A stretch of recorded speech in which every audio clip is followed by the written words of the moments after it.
Yoga, meditation, and prayer, as well as chanting and drumming, all share several things in common, which is no accident because they are each intended to achieve the same result in different centers.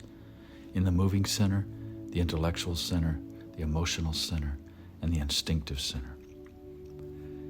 Each of these practices can be seen in terms of the movement within each of the four centers, as well as the cessation or suspension of movement in each of the centers. And although each of these practices can become an end in itself, they were all originally intended to serve as engines for the self-realization of conscious awareness.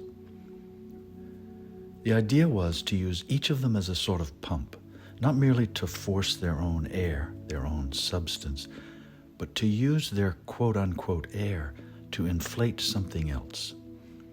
By virtue of reaching a suspension of their own movement, they can engender the consciousness of awareness and enable awareness to start to realize itself. What this means is that yoga and meditation and prayer and chanting and drumming are not for themselves or for their respective centers. They are for something else. They are for a higher dimension beyond themselves. To get a clearer idea of how all of these practices are similar, we can look at each one in terms of its movement. For example, yoga, and we can include Tai Chi and Qigong in this category, involves movement of the body. Meditation involves movement of thought. Prayer involves movement of the emotions, or what some traditions call the heart. And chanting or drumming involve movement of sensations. Each of these practices call for concentration, focused attention, and discipline in their respective centers and in relation to the movement associated with each center. Yet in the end, the goal is not to control that movement so much as it is to harness the capacity of the center itself. In other words, it's not about the contents or the activity or the noise and turmoil in each center and trying to quell all of that.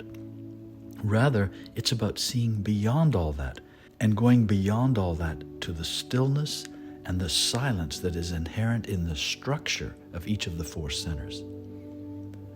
What is meant by a suspension of movement is exactly this going beyond all the contents and activity to the underlying context, which is the structure of the center itself. For instance, despite all the busyness and tension that takes place in the moving center, the structure, the container of the moving center itself is always perfectly still. Just as despite all the traffic and noise in the intellectual center, the structure of the mind itself is always completely silent. And despite all the clamor and turmoil in the emotional center, its underlying structure always rests in equipoise.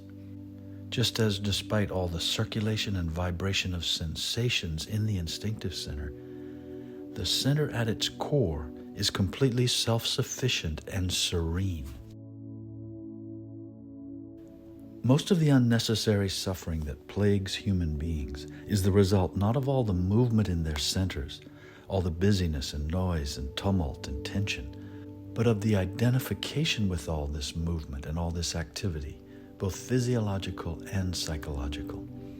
In short, the problem is not with the centers, but with awareness attaching itself to them, identifying with their contents, and losing recognition of itself in the process.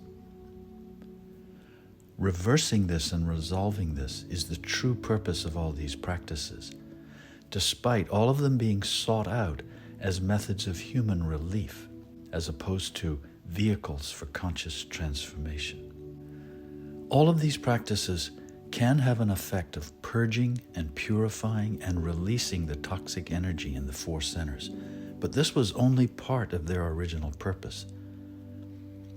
The other part was to enable each center to reach the resonance of its own inherent stillness and silence and ease, so that awareness might be released from the burden of identification and start to realize itself, recognize itself, remember itself as awareness, and rise.